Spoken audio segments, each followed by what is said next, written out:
Cette semaine, le thème du programme d'enseignement est manger sainement. L'objectif pour cette semaine, c'est de vous permettre d'identifier c'est quoi une alimentation saine et équilibrée. Donc, on va faire un survol des différentes composantes qui font partie d'une alimentation qui est saine et équilibrée. On vous encourage à remplir le questionnaire sur l'alimentation méditerranéenne qui se retrouve sur le Cardiac Collège et même que vous pouvez avoir accès à ce questionnaire-là sur le site du programme PREV dans la section Programme d'enseignement. Donc, une fois que vous allez avoir rempli ce questionnaire-là, ce sont 13 questions que vous répondez par oui ou par non et ça donne un score à la fin. On vous encourage à analyser quelle catégorie, quelle section qui font moins partie de vos habitudes alimentaires. Et suite à ça, choisissez un aspect que vous souhaitez travailler dès maintenant. Donc, pourquoi on aborde cet aspect-là de l'alimentation saine? Si on recule là, de quelques semaines, on a vu qu'il y a certaines conditions qui affectent la santé cardiovasculaire et on appelle ça les facteurs de risque de la maladie cardiovasculaire et qui avaient des comportements de santé qui permettaient de prendre contrôle de ces facteurs-là pour améliorer la santé cardiovasculaire et diminuer les complications dans le futur. Par exemple, on a vu que l'alimentation avait un effet sur le mauvais cholestérol, donc le LDL, qui lui prend une place importante dans l'accumulation des plaques d'athérosclérose qui viennent boucher les artères. Inversement, il y a certaines composantes alimentaires qui augmentent le bon cholestérol. Donc ça a un effet protecteur. Ça augmente le HDL dans le sang. D'autres paramètres diminuent la pression artérielle, comme la consommation du sodium, le sel. Et aussi, il y a certaines indications alimentaires qui nous permettent d'avoir un meilleur contrôle du diabète, d'une meilleure composition corporelle et même avoir de l'énergie suffisante pour faire vos journées et intégrer l'exercice de façon agréable dans votre journée. Il y a, comme plusieurs autres thèmes, il y a une vidéo Thrive qui se nomme Manger à la façon des Méditerranéens, qui est une vidéo qui donne un bon résumé sur qu'est-ce que c'est et de quelle manière ça va avoir un impact sur votre santé. Et maintenant, il y a même une vidéo Thrive spécifique aux femmes sur l'alimentation. Donc, on vous encourage aussi sur la même page, donc le cardiaccollege.ca, vous allez cliquer sur le logo Thrive et vous allez avoir accès au programme Thrive normal et les 2 supplémentaires, dont une qui est spécifique là, à l'alimentation chez les femmes.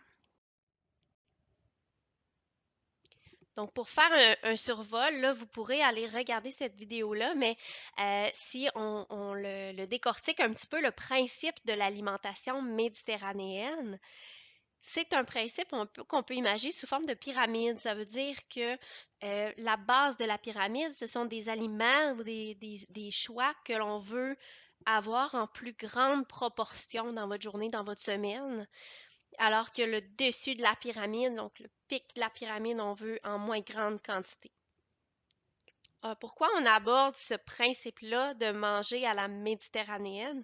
C'est parce que la science, les études nous démontrent que c'est la meilleure équilibre alimentaire la meilleure alimentation pour protéger l'aspect cardiovasculaire. Donc, c'est l'alimentation qui va amener les meilleurs bénéfices sur la protection cardiovasculaire.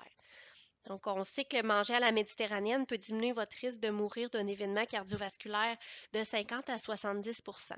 Donc, c'est significatif cet aspect-là sur votre santé globale et cardiaque. On vous parlait de répondre, là, donc on vous encourageait à aller remplir le questionnaire. C'est l'image que vous voyez. Donc, on voit les 3 premières questions, vous cochez oui ou non, et ça vous donne un score à la fin.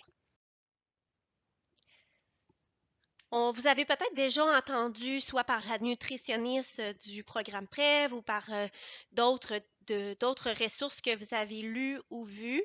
On parle de la pyramide, oui, méditerranéenne, mais il y a une autre forme d'alimentation qui a été élaborée pour le contrôle de la pression artérielle.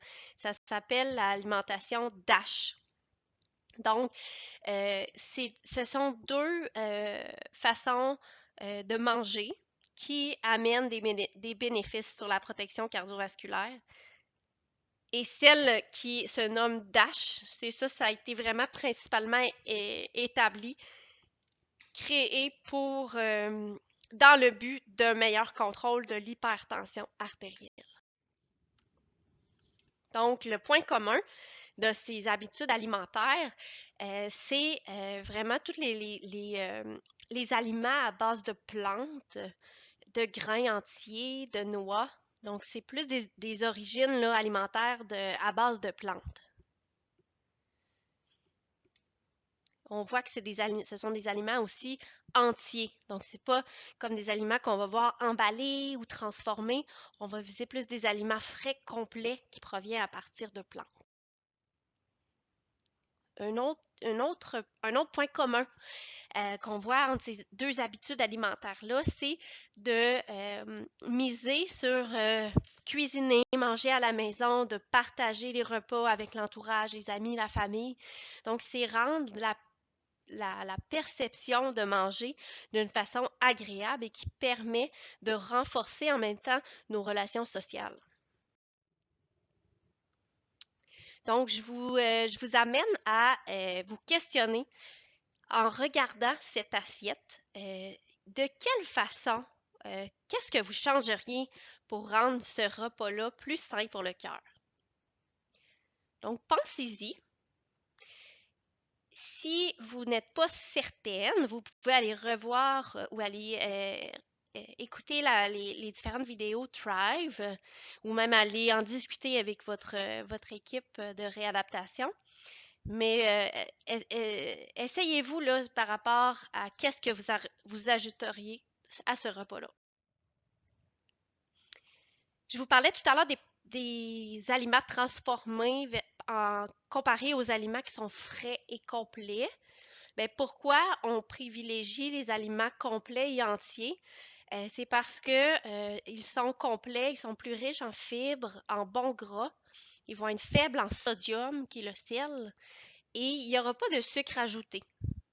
Hein, donc, ce sont vraiment on préserve tout ce qui est bon en termes de nutriments et il n'y a pas les effets ajoutés qui vont être néfastes pour la santé. Comme on voit maintenant avec le guide alimentaire canadien, on peut parler de la méthode de l'assiette. Ça veut dire de comme diviser votre assiette en catégories pour vous assurer que les proportions de certains aliments sont bons pour votre santé cardiovasculaire. Donc, on recommande à peu près la moitié de l'assiette en fruits ou légumes, d'avoir une proportion, là, le quart de l'assiette qui va contenir des protéines. Les protéines, on va s'assurer qu'on va chercher les protéines le plus fréquemment à base de plantes ou poissons, viande blanche. On va privilégier ça par rapport aux viandes rouges, en fait, qui contiennent plus de gras saturés, qui va, eux, augmenter le mauvais cholestérol. On va aussi choisir une proportion d'à peu près un quart de l'assiette de grains entiers. Donc, vous allez vouloir cibler plus les grains entiers par rapport aux produits, les féculents où ils vont avoir retiré la partie de la fibre, comme des pâtes blanches, par exemple. C'est que là, on n'a plus le grain entier dans l'aliment. Donc, il nous manque un nutriment qui va être essentiel là, en termes d'énergie. Les viandes, surtout rouges et les desserts, on le choisit en moins grande quantité. Ça ne veut pas dire de les bannir à vie, mais on vise le moins souvent en termes de fréquence et privilégier l'eau comme apport en liquide, comme boisson. Généralement, les recommandations vivent de 4 portions et plus de légumes par jour, 3 portions et plus de fruits par jour. Pour ce qui est des grains entiers et féculents, les quantités vont être variables. Ça reste des recommandations générales, hein. Fait que c'est sûr que les recommandations qu'on va mentionner dans ces conférences-là, ce n'est pas des recommandations nécessairement individuelles. Donc, dans le contexte de votre maladie cardiovasculaire, dans le contexte de vos habitudes actuelles, dans le contexte de vos goûts, des allergies et tout ça, sachez que si les recommandations générales semblent être difficiles à appliquer de votre côté, vous pouvez toujours en parler à votre équipe au programme PREV. On pourra vous référer à notre nutritionniste pour une rencontre avec des recommandations puis une discussion personnalisée à vous. Les noix, qui sont une source de protéines et de bons gras, un quart de tasse pour une portion là, par jour dans les recommandations générales. De poisson, parce qu'on va aussi aller chercher des bons gras dans le poisson. On parle d'environ 3 portions par semaine pour une portion là, de 85 à 115 grammes. Les protéines végétales, on recommande 3 portions par semaine, un équivalent de 175 millilitres. Donc, que ce soit des légumineuses ou du tofu, tout ce qui est protéines végétales, là, vous allez retrouver des quantités suffisantes là, dans ces portions-là au niveau des protéines, au lieu de la viande rouge, par exemple. Produits laitiers et alternatives, 2 à 3 portions par jour là, de recommander de façon générale. Les différentes ressources pour vous aider à faire un plan, parce que c'est beau la théorie, donc on vous donne la partie connaissance pour être en mesure de faire des meilleurs choix, mais l'alimentation elle a une composante aussi émotive, une composante aussi sociale, culturelle. Donc, d'avoir des ressources aussi pour l'appliquer font partie des outils que votre programme de réadaptation cardiaque là, vise à vous fournir. Donc, première chose, de remplir le questionnaire sur l'alimentation méditerranéenne va vous permettre d'identifier de où vous partez. Des fois, on a une perception négative de certains aspects de notre alimentation, alors que là, si vous remplissez le questionnaire, vous allez peut-être avoir une image plus précise de comment est votre alimentation. Comme on a mentionné dès le départ, là, choisissez un aspect à travailler selon vos résultats et selon vos objectifs aussi. Et n'hésitez pas à demander à votre équipe de réadaptation au PREV de vous référer à notre nutritionniste. Sachez aussi qu'il y a une conférence en direct qui est faite par la nutritionniste au PREV qui peut être une première étape pour avoir plus de ressources et d'informations sur l'alimentation et la santé cardiovasculaire. Il y a toujours sur la série Santé cardiaque pour les femmes par des femmes. Il y a différentes courtes vidéos de 1 ou 2 minutes qui sont en lien avec l'aspect alimentation. Donc, on a celle sur des protéines pour une meilleure santé du cœur, puis les aliments ultra transformés. Donc, on vous encourage aussi à utiliser cette ressource-là en ajout. Comme d'habitude, on vous amène à réfléchir à voir qu'est-ce que vous avez appris sur ce qu'est une alimentation saine et équilibrée. Sachez que c'est pas juste de faire des choix alimentaires, mais c'est aussi une façon d'intégrer l'alimentation dans notre vie. Et c'est fort possible qu'il vous reste encore des questionnements, soit sur les éléments à connaître, mais aussi sur la manière dont vous pouvez appliquer ces notions-là dans votre vie. On veut que ça soit des éléments que vous allez apporter qui vont durer dans le temps. Donc, prenez le temps d'identifier de où vous partez, les éléments qui pourraient être protecteurs pour votre santé cardiovasculaire et commencez par des objectifs qui vont être adéquats puis sur lesquels vous avez le goût de travailler aussi. Sachez que votre équipe de réadaptation cardiovasculaire est là pour vous guider là, dans votre cheminement là-dessus, mais travaillez pour quelque chose qui va être solide à long terme. Donc, c'est préférable de prendre votre temps pour établir quelque chose de solide.